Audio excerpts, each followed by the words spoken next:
안녕하세요. 옆집에 살고 있는 구름이 아저씨입니다. 오늘도 책 이야기를 해보려고 영상을 찍고 있는데요. 오늘 이야기하고 싶은 책은 바로 이 신카이 마코토 감독의 초속 5cm라는 소설입니다. 사실 이게 소설이 아니라 영화로 먼저 나왔는데요.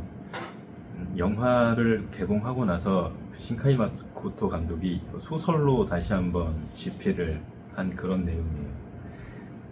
참 벚꽃, 제가 이 4월 달이 돼서 벚꽃이 많이 피는 시기가 되면 한번 읽게 되는 그런 책인데 벌써 한 3-4번은 읽은 것 같네요.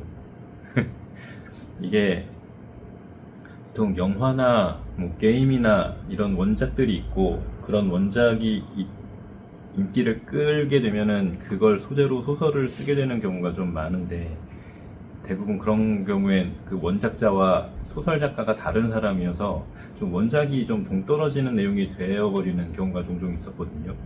그런데 이 초속 5cm는 이 신카이 마코토 감독이 애니메이션 원작자이기도 하고 그분이 직접 이 소설의 원작자이기도 하니까 애니메이션과 이 소설의 괴리감이 크게 느껴지지 않는 정말 영화처럼 잔잔한 내용의 그런 소설입니다. 뭐 초속 5cm는 아직 좀 오래된 거라서 아직 잘 모르시는 분들이 많으실 텐데, 이거는 그 3부작으로 이루어져 있는 연작 소설이에요. 그러니까 한 명의 뭐라 그래야 되지?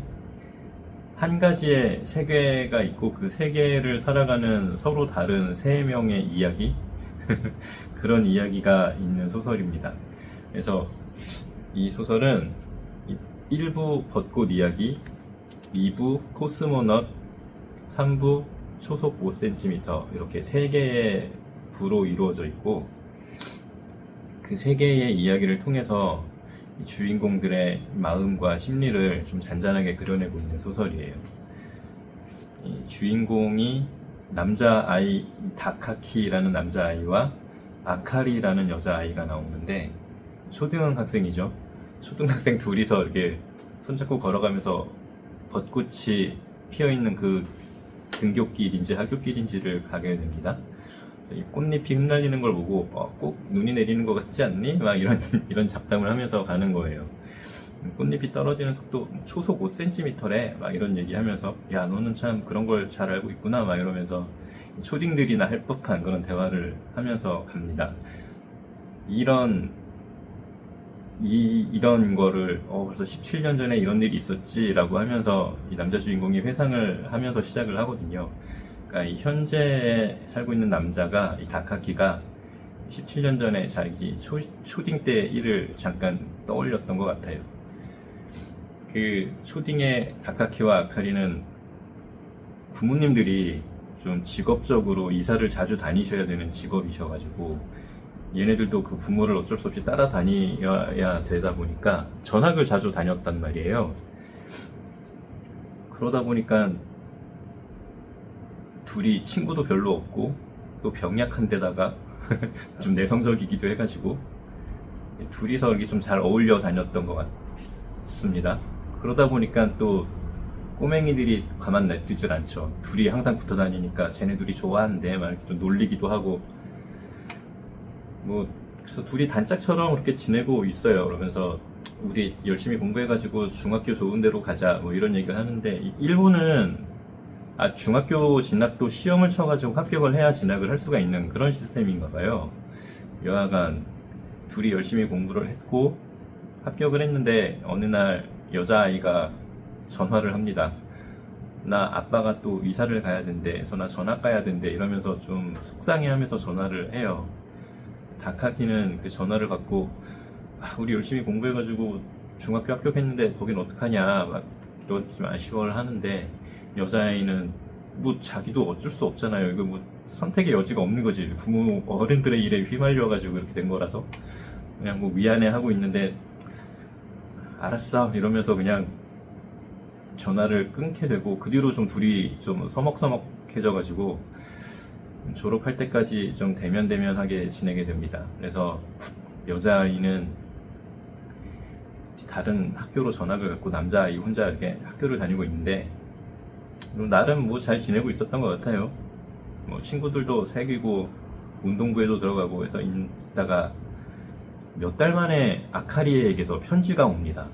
편지를 받아보니까 왜 이제 와서 편지를 썼지 하는 좀 반가움보다 좀 당황함을 좀 먼저 느끼게 돼요. 나 이제 너 잊고서 좀 열심히 살아보고 있는데 왜 갑자기 나에게 편지를 해서 나의 마음을 아프게 하니, 뭐 이런 좀. 하지만 반가웠죠, 사실. 이 아카리의 편지를 뭐 자기도 몰랐지만 은연중에 난 아카리가 그리웠고 아카리를 에 대한 그리움을 잊으려고 좀 잘 사는 척을 하고 있었구나라는 걸 좀 깨닫게 돼요, 주인공이. 그러면서 이 둘은 이렇게 편지로서 서로 소통을 하게 됩니다. 이때는 좀 중학생들이 아직 뭐 휴대폰이나 이런 걸 좀 갖고 있지 못했던 그런 시절이었던 것 같아요. 그래서 서로 이 펜팔을 하듯 편지를 주고받고 하다가 이 남자아이도 이제 전학을 가게 된 거예요. 그러니까 처음에 뭐 우리나라로 치자면 이 서울에 둘이 살고 있던 아이가, 여자아이가 뭐 남양주 정도로 전학을 가가지고 좀 멀어졌는데, 이젠 이 남자애도 이제 한 대전 정도로 또 전학을 가야 된단 말이죠. 더 많이 멀어지게 되잖아요. 그래서 이 남자애가 그럼 전학 가기 전에 너 한번 만나봤으면 좋겠다, 우리 만나자, 이런 편지를 써가지고 만나기로 한 날짜를 잡습니다. 몇 월 며칠에 몇 시에 우리 만나자, 내가 너 있는 대로 갈게 하면서 가는데, 저는 이 대목에서 조금 아쉬웠던 게, 역시 중학생은 중학생이다. 근데 여자애가 사는 곳이 꽤 멀어요. 이 전철 타고 한 3시간 거리라고 하는데, 내가 학교를 6시에 끝나니까 한 뭐 6시 반에 전철역에 도착해서 뭐 열차를 6시 반에 타서 어디 가서 뭘 갈아타고 뭐 이렇게 이런 계획표를 쭉 세운단 말이죠. 근데 내가 보기엔 계획을 너무 촘촘하게 짰어. 이게 초행길이고 헤매게 될 걸 생각을 했으면 뭐 6시에 만날 걸 한 6시 반에 만난다, 이 30분은 내가 헤매게 될 시간을 좀 대비를 한 그런 예비 시간인 거죠. 근데 얘는 그런 계획을 전혀 안 짰어. 내가 보니까 학교 끝나고 뭐 3시에 전철역에 가서 3시 반에 차를 타고 4시에 어디서 내려서 몇 호선으로 갈아타고, 이런 걸 계획은 잘 짰는데 너무 촘촘했어. 그리고 무슨 일이 생길지도 모르는데 여하간 운명의 그날이 다가와서 남자애는 이 아카리를 만나러 갑니다. 근데 그날은 3월달이었는데 이 꽃샘추위라고 하잖아요, 우리나라에도. 굉장히 비가 오다가 갑자기 눈으로 바뀌어서 내려요. 출발할 때부터 눈이 내리고 있었어요. 그리고 얘는 또 초행길이란 말이에요. 그래서 일본의 전철 엄청나게 복잡한 걸로 유명한데, 조금 이렇게 여기가 맞나 뭐 좀 이렇게 어리버리하면서 가긴 가는데, 눈 때문에 전철이 조금씩 지연이 되고 있었던 중이죠. 그래서 아카리를 7시에 만나기로 했는데 난 7시까지 갈 수 있을까, 이런 불안함 속에서 이 전철을 타고 갑니다. 근데 역시나 차들이 계속 연착을 해요. 연착하다가 급기야는 중간에 멈춰가지고 이 눈길이 좀 해소될 때까지 잠깐 정차하겠습니다, 언제 출발할지는 모르겠습니다, 막 이런 안내방송이 나온단 말이에요. 근데 얘는 미칠 것 같죠.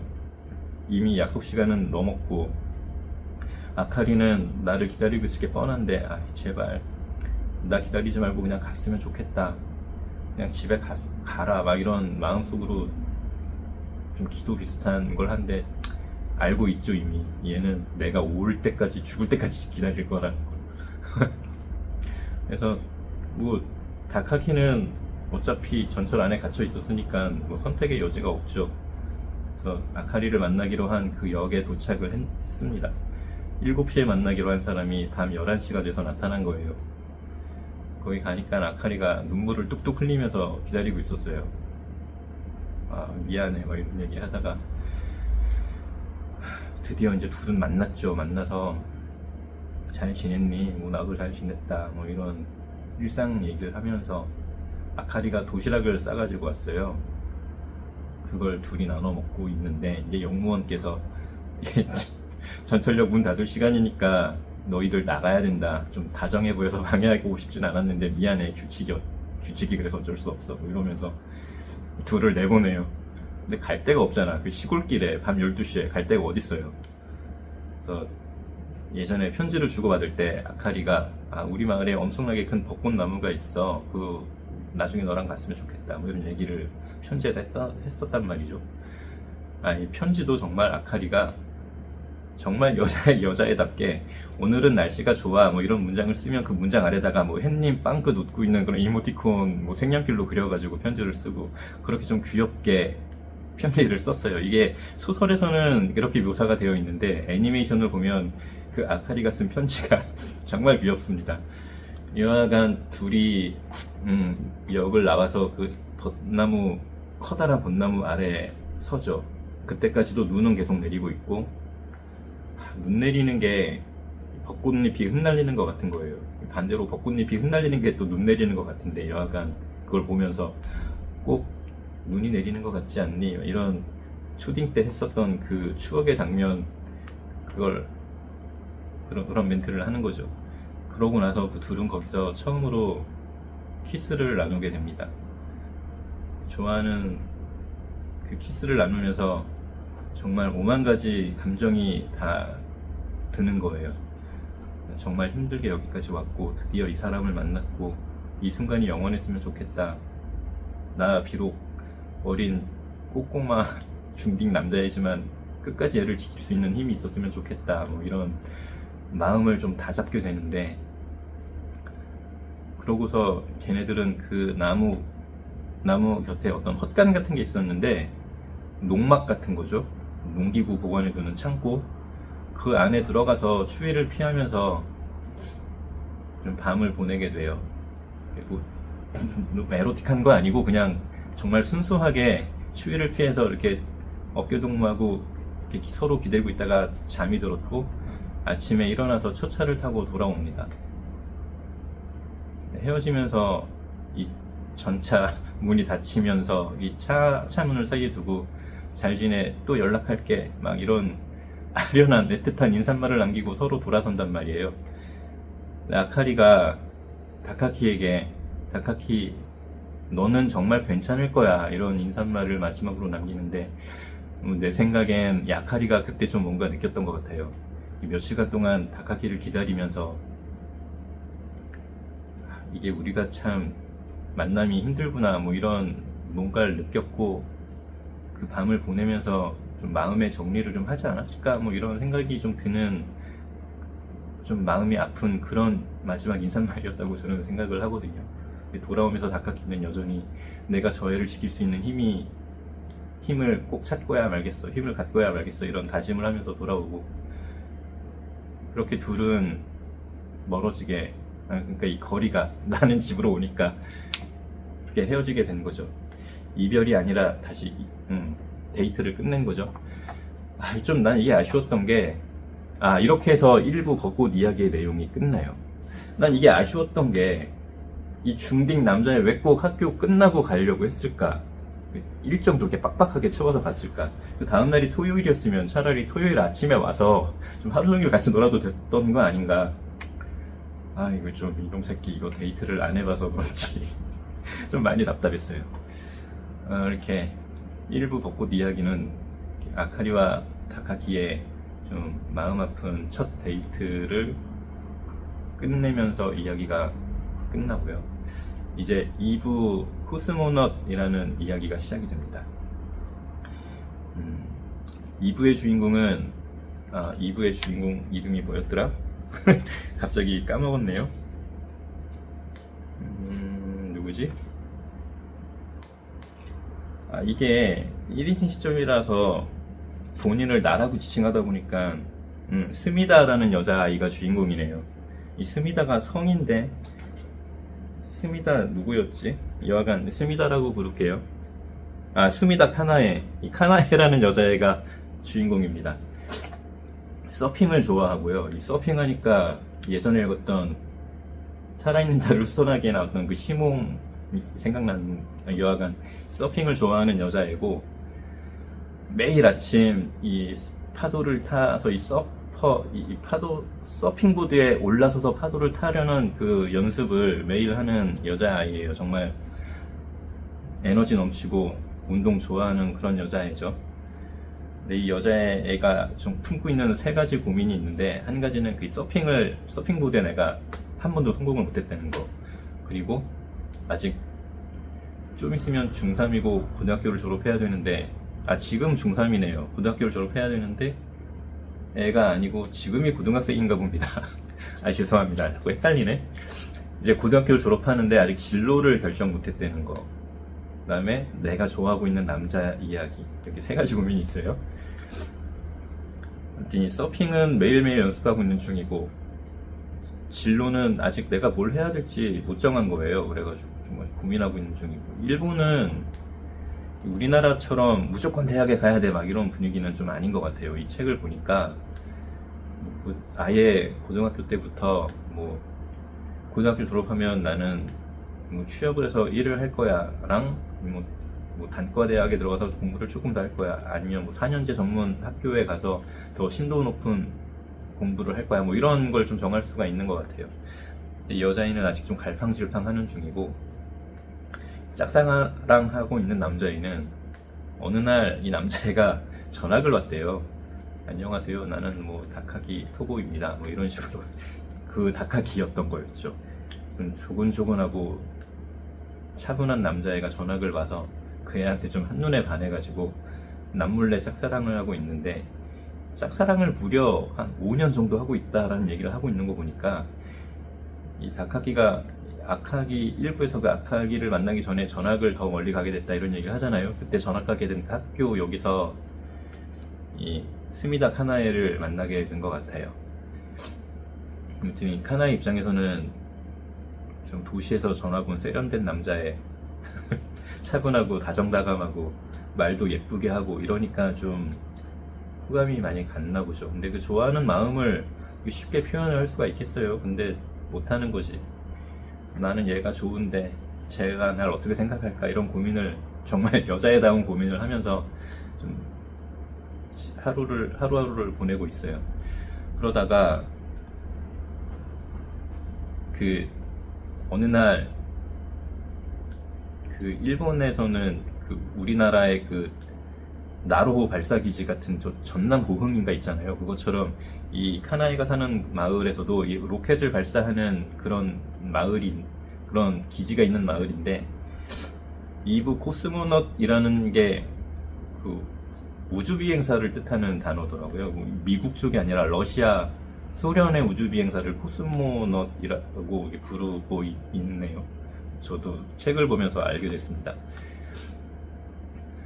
다카기는 뭘 좋아할까, 이런 고민을 맨날 하다가 이 로켓이 쏘아져 올라가는 장면을 보고, 저 장면도 정말 멋진데 어느 날 다카기랑 같이 봤으면 좋겠다, 뭐 이런 좀 생각도 하고 있는 그런 와중에, 어느 날 얘가 드디어 서핑보드에 올라서서 서핑을 멋지게 해낸 거예요. 파도를 타 넘어가서 정말 멋지게 성공을 했어요. 그래서 오늘은 정말 기쁜 날이야, 내 인생 최고의 날이야, 이런 날 고백을 하지 못한다면 난 아마 영원히 고백을 하지 못할 거야, 뭐 이런 생각을 하면서 다카기한테 이제 진짜 나 너 좋아해 이런 고백을 하리라 마음을 먹고 하루 종일 다카기를 기다립니다. 기다렸다가 드디어 만나서 이제 같이 집에 가게 돼요. 근데 그 전에도 좀 둘이 같이 붙어 다니긴 했었는데 늘 말을 못했던 거죠. 좋아하는 티를 은연중에 흘리긴 했지만 다카기가 이걸 눈치를 챘는지 안 챘는지는 모르겠고, 아무튼 일본에는 그런 게 있잖아요. 부디 저와 사귀어 주세요, 잘 부탁드립니다, 이런 말을 해야 비로소 사귐이 시작되는 것 같더라고요. 그 고백을 하려고 타이밍을 보고 있는데 좀처럼 말을 못 하겠는 거죠, 다카기가. 카나에가. 그러니까 나 자신이 너무 한심하게 느껴지고 마음도 조급해지고 하다가 급기야 울음을 터뜨려 버려요. 말하지 못하는 그 한심함과 그 안타까움 때문에 그냥 내가 너무 서러웠었던 것 같아. 그게 왜 그랬냐면, 나 얘한테 말을 못할 것 같다고, 좋아는 하는데 말하지 못하게 되겠다는 걸 은연중에 이 다카기와 같이 뭐 데이트는 아니고 뭐라 그래야 되죠? 이 생활을, 등하교를 같이 하다가 이 다카기 행동을 보니까 너무 도저히 내가 끼어들 틈이 없어, 얘한테는. 얘는 항상 어딘가 먼 곳을 바라보고 있고, 그래서 이 코스모넛이라는 제목을 그렇게 지은 것 같아요. 우주 비행사처럼 이 지구에 살고 있지만 우주를 향하는 그런 사람들인 것처럼 다카키가 뭐 내 근처에 살고 있지만 얘는 항상 나를 안 쳐다보고 다른 먼 곳을 바라보고 있다. 그런 느낌을 계속 받아왔던 거죠. 그래서 이 카나에는 그날 서핑을 성공한 그날 고백도 하려고 했지만 끝내 고백은 하지 못했고 울면서 돌아오고 있는데 여자애가 갑자기 울음을 터뜨리니까 다카키가 좀 당황을 한 거죠. 너 갑자기 왜 우니? 막 이러고 있는데 나한테 좀 상냥하게 대해주지 말지 뭐 이런 좀 원망도 아니고 뭐죠, 이거 좀 안타까운 그런 독백 같은 걸 하는데 그 순간에 로켓이 발사되는 그런 로켓이 발사를 하네요. 이거 언젠가 이거 다카키랑 같이 봤으면 좋겠다 했던 그런 장면이 펼쳐진 거죠. 그래서 집에 돌아온 카나에는 난 다카키가 좋아, 고백은 못했지만 여태까지 좋아해 왔고 내일도 좋아하고 모레도 좋아하겠지, 난 오랫동안 널 좋아하겠지, 좋아하는 건 내 마음이니까 난 끝까지 좋아할 거야, 뭐 이런 다짐을 하면서 잠이 듭니다. 이렇게 2부 코스모넛이라는 이야기가 또 끝나요. 그리고 세 번째 이야기가 초속 5cm라는 이 소설의 제목과 똑같은 제목의 챕터인데, 이 세 번째에서는, 애니메이션에서는 이 세 번째 챕터가 뮤직비디오 같은 형식으로 되어 있거든요. 이 OST가 나오면서 OST에 대한 뮤직비디오 같이 만들어진 애니메이션인데, 이 소설에서는 그 뮤직비디오를 또 소설로서 이렇게 풀어냈네요. 아까 처음에 시작할 때 뭐 17년 전의 기억이다, 뭐 다카키가 눈이 내리는 것 같지 않니, 뭐 이런 얘기를 했었던 그때의 시점인 것 같아요. 그러니까 이 다카기는 중학교, 고등학교를 졸업하고 대학교에 가서 이제 공부 열심히 해서 굉장히 유명한 그 소프트웨어 업체에 취업을 하게 됐어요. 거기서 이제 프로그래머로 일을 하고 있는데 뭐 소질도 있고 적성에도 맞고 그래서 좀 거기서 좀 승승장구하고 있는 사람이죠. 그러면서 몇 명의 여자 아이들을 만나서, 그러니까 이 대학교 때 누굴 만나서 한번 사귀었었고 대학을 졸업하고 또 직장을 다니다가 또 누굴 만나서 사귀었었고 그렇게 한 3-4번의 연애를 했었다라고 언급이 되어 있는데 다 그 연애가 잘 풀리지 못했죠. 좀 사귀다가 헤어지고 막 그랬는데, 그때마다 이 남자애가 좀 후회를 좀 했어요. 다카기가 나는 왜 좀 더 이 상대방을 소중히 대하지 못했을까, 그 감정을 나는 왜 이렇게 제대로 바라보려 하지 않았을까. 근데 이게 그 아카리와의 기억 때문에 그 사람들과의 관계를 좀 제대로 못 풀어냈었다라는 그런 좀 느낌이 들거든요. 어린 시절에 난 아카리를 지켜주고 싶었는데 끝내 지키지 못했고, 뭐 그런 게 좀 트라우마처럼 남았을까? 여하간 그 이후의 연애에서도 계속 다 알고 있었어요. 이 고등학교 시절 이 스미다 카나에라는 여자애가 날 많이 좋아했다라는 거, 그날 밤에 나한테 고백을 하려고 했었다라는 거를 다 알고 있었는데 좀 일부러 고백하기 어렵게 좀 본인 스스로 행동을 하고 있었다고 좀 고백처럼 이렇게 생각을 하거든요. 그러니까 얘는 아카리에 대한 그 사랑 때문에, 그 사랑을 이루지 못했던 것 때문에 좀 마음의 벽을 좀 치고 살았던 게 아닌가. 근데 그걸 본인은 또 모르고 있었던 것 같아요. 누굴 만나서 그 사람을 좋아하게 되고 그 사람과 좀 연인이 되었지만 자기도 모르는 사이에 이 마음속에 있는 아카리를 좀 찾아 헤맸던 그런 느낌이 들더라고요. 그러고 있다가 아카리 얘기가 잠깐 나오는데, 이 아카리는 옛날에 짐 정리를 하다가 이 다카키한테 주려고 썼던 편지를 발견해요. 이 편지를 썼다가 전해주지 못하고 그냥 내가 가지고 있었던 그 편지에 뭐 우리 뭐 잘 지내자, 널 많이 좋아했어, 뭐 이런 내용이 적혀 있더라고요. 근데 그걸 끝내 전하지는 못한 거죠. 그거를 전했어야 했었으면 그날 다카기가 만나러 왔을 때 그때 전해줬어야 했을 텐데, 처음에 아까 잠깐 말했듯 아카리가 오랫동안 다카기를 기다리면서 이 마음의 정리가 좀 되었을 것 같다 그랬잖아요. 그러면서 이 편지도 안 주는 게 낫겠다 이런 생각을 좀 하지 않았을까요? 좀 시간은 그렇게 많이 지났고 둘 다 이제 20대 중반, 30대 초반이 되었고 아카리는 결혼식을 앞두고 있더라고요. 결혼식을 앞두고 있어서 이제 그 내 짐 정리를 하려고 이 본가에 들렀다가 그 편지를 발견한 것 같아요. 그러고 다시 예전에 살던 그쪽으로 되돌아와서 사회생활을 하고 있었던 거죠. 다카기도 다시 이 도쿄로 돌아와서, 그러니까 초등학교 때 살던 그 시절에 살던 그 도쿄로 돌아와서 사회생활을 하고 있었고, 아카리도 다시 그쪽으로 돌아와서 사회생활을 하고 있었던 것 같아요. 그러다가 이 사람인지 이 다카기가 길을 걷다가 굉장히 그리운 느낌의 여자와 엇갈리게 되는데 순간 느끼는 거예요. 지금 뒤돌아보면 저 여자도 뒤를 돌아서 나를 보고 있을 것 같다, 이런 느낌이 드는데 뒤를 쓱 돌아다보는데 그 여자애도 정말 돌아다보고 있는 게 보여요. 그래서 얼굴은 아직 안 보이는데 돌아다보는 그 순간에 열차가 지나갑니다. 이 둘 사이를, 철도 건널목이었었거든요. 거기 열차가 지나가요. 열차가 지나갈 때까지 얼굴을 못 보니까 그 사람이 거기 서 있었으면 좋겠다. 근데 뭐 안 서 있, 거기에 없어도 뭐 상관은 없지.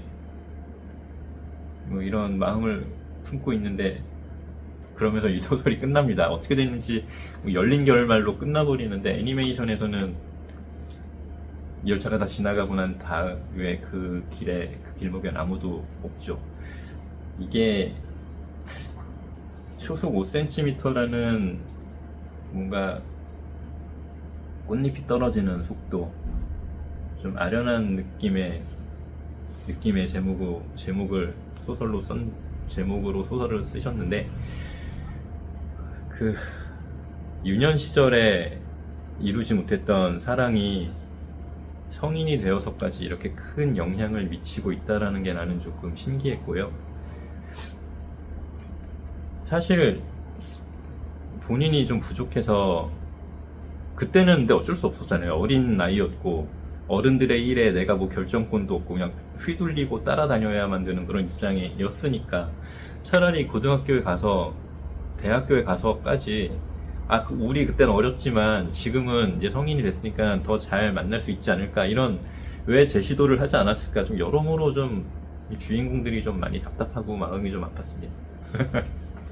이게 오랜만에 이 책을 읽은 김에 초속 5cm라는 소설 리뷰를 한번 해봤습니다.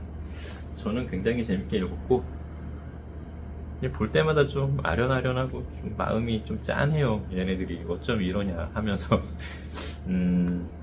매년 벚꽃이 많이 피는 계절이 돌아올 때마다 꺼내보게 되는 책 초속 5cm에 대한 소개와 리뷰를 해드렸습니다. 그럼 다음번에도 더 재밌는 책 소개로 돌아올게요. 즐거운 하루를 보내시길 바랍니다.